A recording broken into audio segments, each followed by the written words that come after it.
আসসালামু আলাইকুম রহমতুল্লাহি ওয়া বারাকাতুহু। সম্মানিত দর্শক, ফিকহে ইসলামের আধুনিক বিষয়ক প্রশ্ন উত্তর পর্বে আপনাদের সকলকে জানাচ্ছি স্বাগত ও মুবারকবাদ।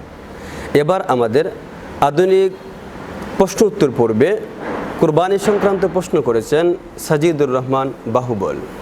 সম্মানিত দর্শক, তার প্রশ্ন হলো, কুরবানির পশু চুরি হয়ে গেলে অথবা হারিয়ে গেলে, যদি হারিয়ে যায় তাহলে এই অবস্থায় কুরবানি দাতার জন্য কি করণীয়, সে কি করতে হবে, এই বিষয়ে ইসলাম কি বলে। সম্মানিত দর্শক, তার প্রশ্নটি অত্যন্ত আহাম। এই ধরনের ঘটনা ঘটে যাওয়াটা স্বাভাবিক একটি বিষয়। সম্মানিত দর্শক, কোরআনুল কারীম, ফুরকানুল কারীম মানব জাতির জন্য, সারা বিশ্বের জন্য এক সার্বজনীন ও চিরস্থায়ী এবং জীবন্ত এক সংবিধান হলো আল কোরআনুল কারীম। সেই কোরআনের মধ্যে মহান আল্লাহ পাক রব্বুল আলামিন মুহাম্মদ আরবি সাল্লাল্লাহু আলাইহি ওয়াসাল্লামকে বলেন, ফাসল্লি লিরাব্বিকা ওয়ানহার। হে মুহাম্মদ আরবি সাল্লাল্লাহু আলাইহি ওয়াসাল্লাম, আপনি নামাজ পড়ুন এবং কুরবানি প্রদান করুন। ইসলাম বলে, যে ব্যক্তির নেশাব পূরণ হয়ে গেছে, তার নেশাব পরিমাণ সম্পত্তি আছে, তো ইসলামী শরীয়ত এমন ব্যক্তির উপরে বলে যে কোরবানি করা ওয়াজিব। এখন বিষয় হলো, সম্মানিত দর্শক, যদি কোনো ব্যক্তির উপরে কোরবানি ওয়াজিব হয়ে যায়, আবশ্যক হয়ে যায়, এবং সে একটি গরু খরিদ করার পরে যদি সেই গরুটি চুরি হয়ে যায়, তাহলে এই বিষয়ে ইসলাম বলে যে ওই কোরবানি দাতার জন্য ওয়াজিব হলো সে আরেকটা নতুন করে পশু খরিদ করতে হবে, সেই নতুন পশু এনে সে কুরবানি দিতে হবে, তাহলে তার ওয়াজিব আদায় হবে।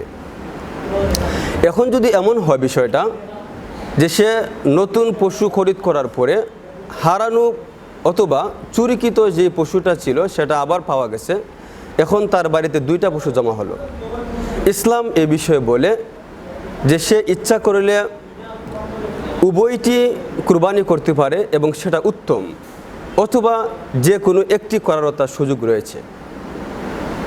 2 নম্বর আলোচনা হলো যে যেই ব্যক্তি পশু খরিদ করেছে সে যদি গরিব ব্যক্তি হয় এবং সে খরিদ করে নিজের উপরে কুরবানিকে ওয়াজিব করেছে, তাহলে ইসলাম এই বিষয়ে বলে যে সে নতুন করে আর পশু খরিদ করতে হবে না, এটাই তার যথেষ্ট, এটাই শেষ।